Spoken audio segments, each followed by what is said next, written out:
একটি শিক্ষামূলক কবিতা। ঠাম্মি।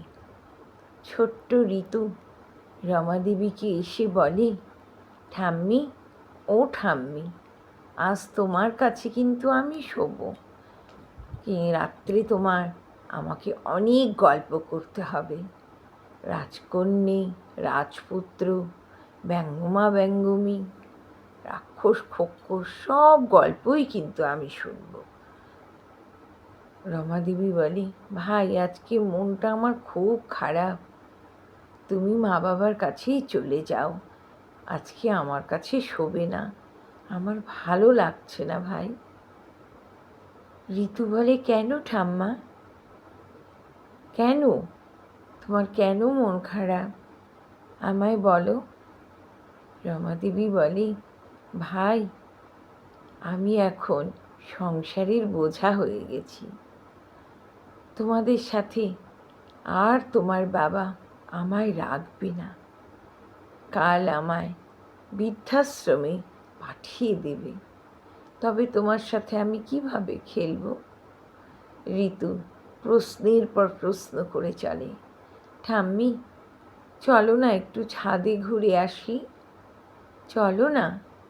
ঠাম্মি, তুমি আমায় ছেড়ে কোথাও যেতে পারবে না, কার সাথে আমি খেলবো?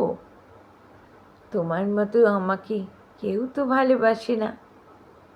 ঠাম্মি, তুমি চলো না গো, একবার আমার সাথে চলো।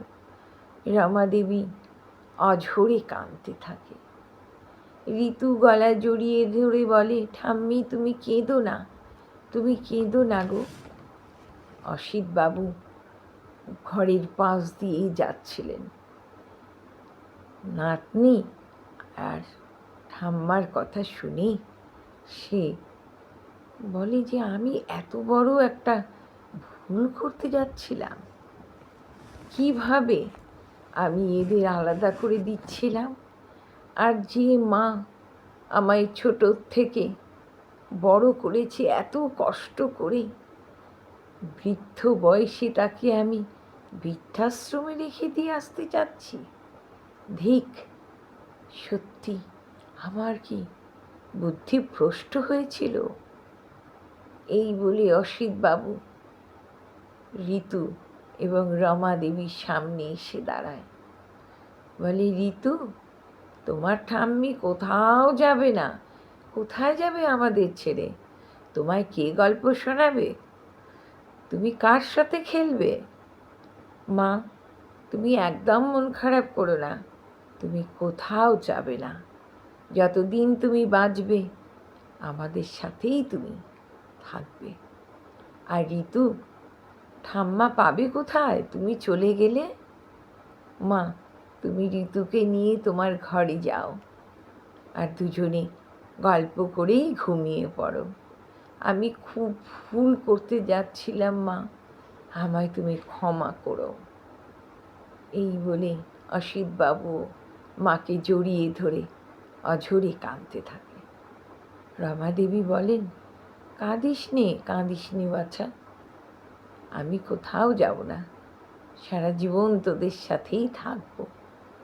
এই বলে রমাদেবী ঋতুকে নিয়ে ঘরে চলে যাচ্ছিলেন। এমন সময় অসিতবাবু বলে, মা, তোমার হাতে চা না খেলে কিন্তু আমার ঘুম ভাঙবে না। সকালে উঠে তাড়াতাড়ি করে চা করে আমাকে কিন্তু তুমি ডেকে দেবে, মনে থাকে যেন। রমাদেবী হেসে চলে গেলেন।